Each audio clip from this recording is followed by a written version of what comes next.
You know, Roseboro School had teachers that really cared about you. You know, you get used to it, and I was going to say with Roosevelt, it was like family, you know, and so you just went through with family.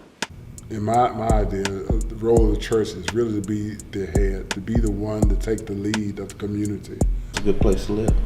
You know, we didn't lock doors and things of that nature. It was just Waynesboro.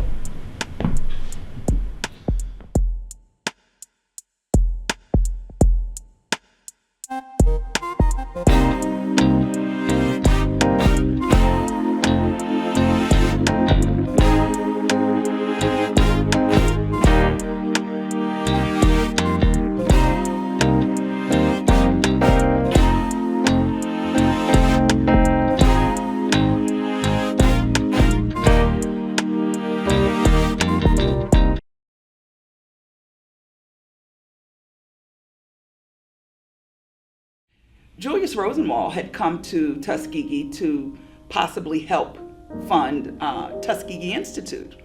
Booker T. Washington, who had his finger on the pulse of his local community, knew that elementary schools, primary schools, were necessary in that community.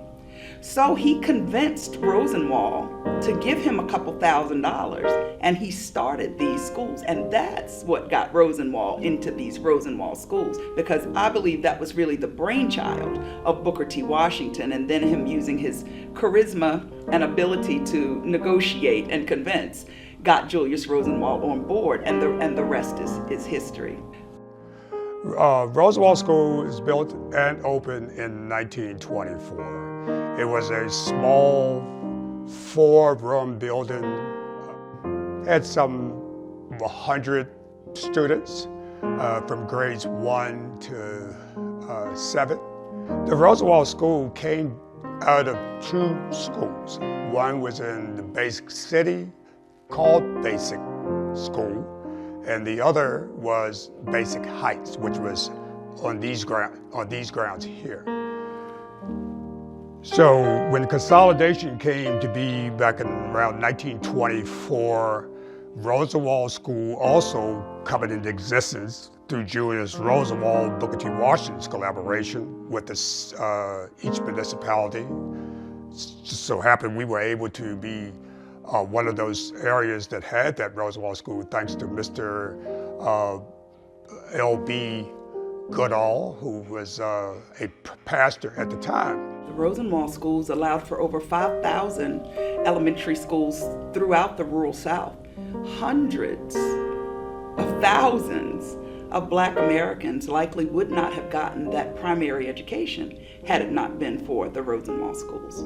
So the legacy that we leave is education, broadly, critical thinking, ability to gain economic employment to economically build the family. Community building is a legacy of the Rosenwald schools. Because what I found in many of these communities, the school does not exist independent of the larger culture that exists within those communities. So there's a school, there's also a church that likely started before the school was built, or started educating before the school was built. There are businesses. These Rosenwald schools emerged during the period of American apartheid. So Black communities lived around these Black schools. So it's difficult to tell a story of a Rosenwald school without telling a story of that larger Black community.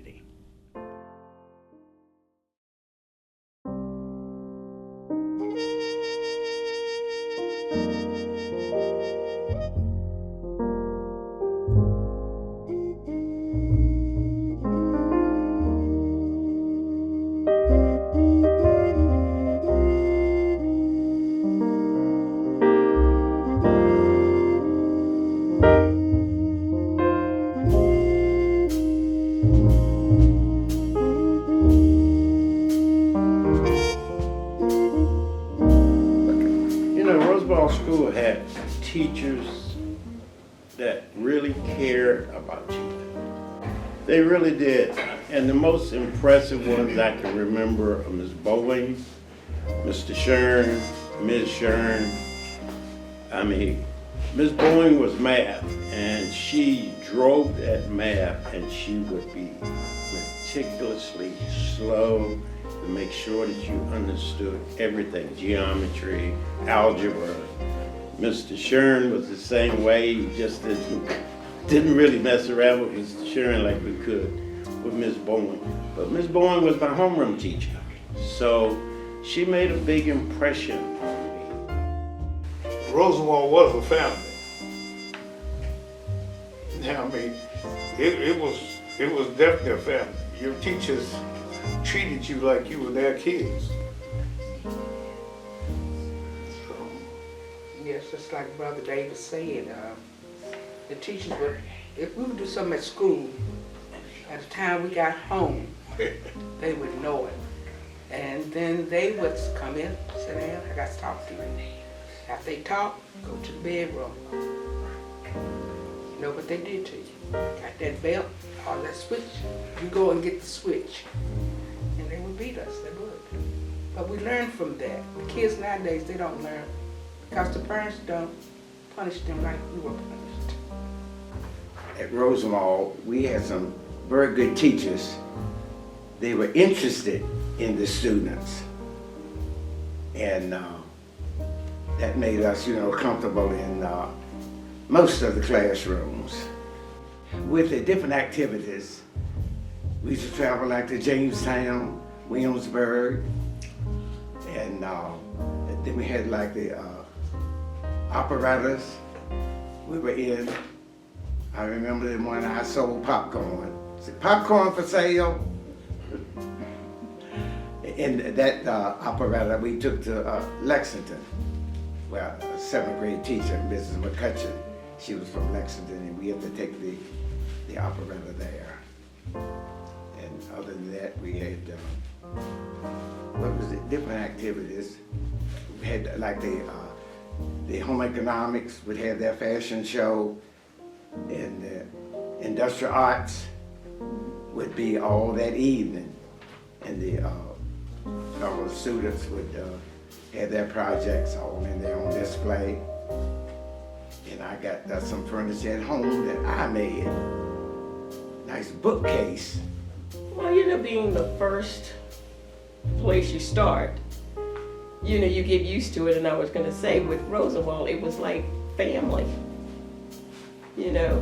And so you just went through with family. And you were comfortable, knew what was going on, and knew everybody in your class. And the teachers looked like you. The impact that Rosenwald had on my life was tremendous. And why I say that is that being a young student coming up, because this was a high school, elementary school combined. And so as a young student in the school from grades 1 up to my 7th grade year, we had an opportunity to be exposed to what the upperclassmen were doing. So we had at least some vision or some sight of what we were going to, be doing possibly like they were, whether that was in shop class, the basketball team, different types of plays that they were involved in, different types of competitions with the other schools.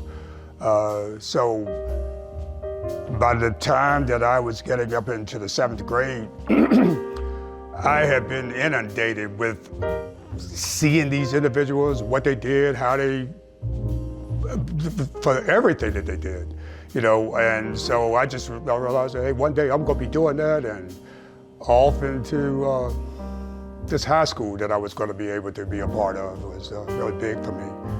You learn, other than just the ABCs, 1, 2, 3, the math, you learn about life. They told you about life experiences they've had, so that when you grow up, if you're faced with this, you will know how to handle that. I love basketball. She did. I was the shortest thing out there, but I could play basketball, I really could. And I said, what? I So she cool? No, I'm kidding. Yeah, she cool. But you know, it's like you say, it was 10 of us, or maybe 12, okay? But I couldn't do anything without those people backing me up because I couldn't do the whole thing by myself. So it's like I say, one time I made 32 points in one game, but it was from my teammates. They helped me to get that 32 points. See what I'm saying? Yeah, but I was good. I have to say I was very good.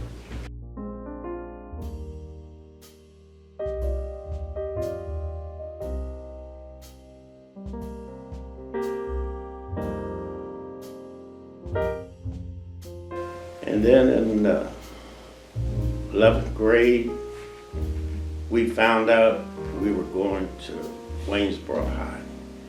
And we were like, well, why do we have to go? Why can't we stay here? You know? But we made that transition. And it was like shock and awe. I remember we had an assembly in the gym. And they informed us that next year there'll be no more Rosenwald. And we're, looking at each other like, what's going on? So, and this is what I want to say. We weren't prepared for integration. And the teachers couldn't prepare us because they didn't know either. They didn't know how to prepare us for it because this was something brand new. So, it was like, okay, the next year you're going to this school, and I think I went to the high school. That was my first introduction. And it was scary. It was scary because you went to classes, but you were the only person of color in the classroom. When I heard that Rosenwald was closing, I was wiped out. I was so angry. I had a lot of mixed emotions about that. I even said that, for what? They're not better than us. Why we gotta close our school?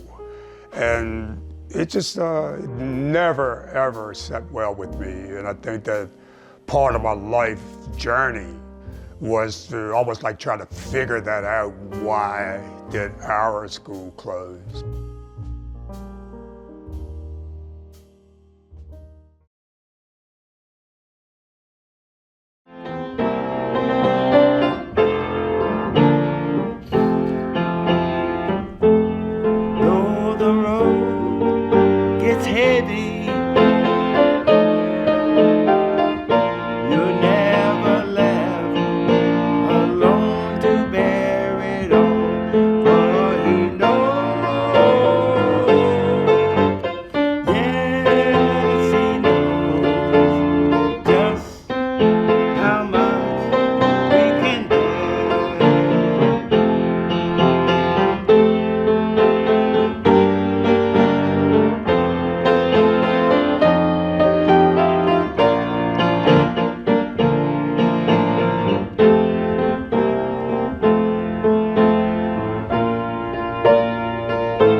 So we went into the cemetery, and while I was in the cemetery, I noticed a couple of the names in there, and some of the older individuals had been here before, and I always wondered, who were these people? I heard their names before, and from there, this is what led me to begin into doing some research on, especially Mr. Joshua Hill.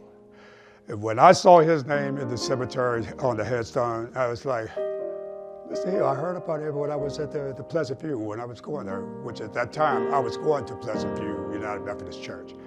And so from those days, say for about maybe 5-6 years, I was unraveling a whole lot of information about the people that lay the rest in that cemetery, of who owned this house, and how did the church get there, how did the cemetery get there. And so that was one of the big pushes of getting into about 20 years of the history of the Port Republic Road African American people and the African American people in the surrounding areas. There was go into the Rosenwald schools, go into the different churches, Shiloh, Pleasant View, and the likes of the other churches. From a child up, I was connected with this church, Mount Lebanon Baptist Church, where my mother belonged. And she brought us each Sunday here. We had like 2 services a month. I guess because of transportation years ago, people couldn't get to the church too often, so it was twice a month. We would have like 2 o'clock in the evening because they had a pastor that pastored a church in the city, and Reverend George W. Stewart. He was the founder. He came and would preach here in the afternoon, and in the morning he'd be at Union Baptist Waynesboro. The churches in this area, we always work together, the black congregations, and have homecomings. Each month of the summer, the different churches would have homecoming, and our homecoming was set for the second Sunday in September. Homecoming was, they set aside a Sunday each year and would invite guests to come in. We'd have a morning service, like Sunday 11 o'clock, and then we had dinner. We would put up a tent in the yard most time. We would rent a tent, and the members would cook all the food and so forth like that, and they'd come and we'd eat. Then we had an evening service with a guest minister that would do the revival. And we have a week of revival. It was told to me that before I came on the scene, they used to have 2 weeks of revival. How do you think the people would think now that stay in church for 2 weeks? But it was really a good fellowship. In my idea, the role of the church is really to be the head, to be the one to take the lead of the community.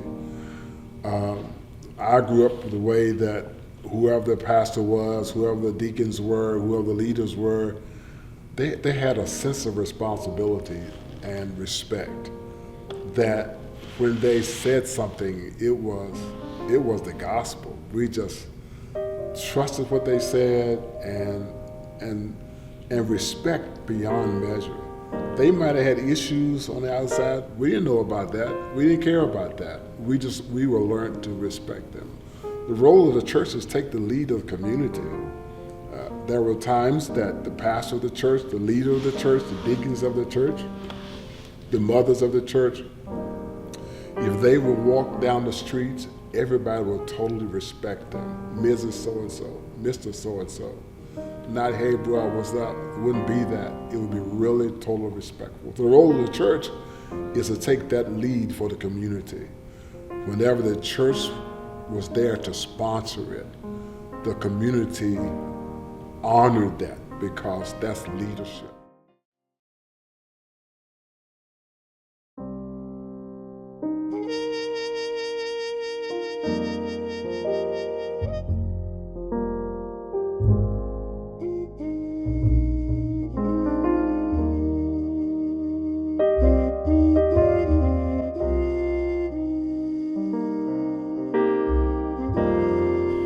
What prompted me to run was just an opportunity, if you will. I wanted to be, coming back to Waynesboro, I wanted to be a part of the community. If that meant serving on one of the many commissions or committees that make up city government, and then the opportunity to actually run because the incumbent had decided not to run. It was just perfect timing, and I took advantage of that. One of the things that I learned in running the campaign and getting out and speaking to folks was how many people in Ward C that are not registered and did not want to be registered, which was concerning because I think that every citizen should have a voice and part of that voice is being registered to vote, and understand what your city government is doing. So.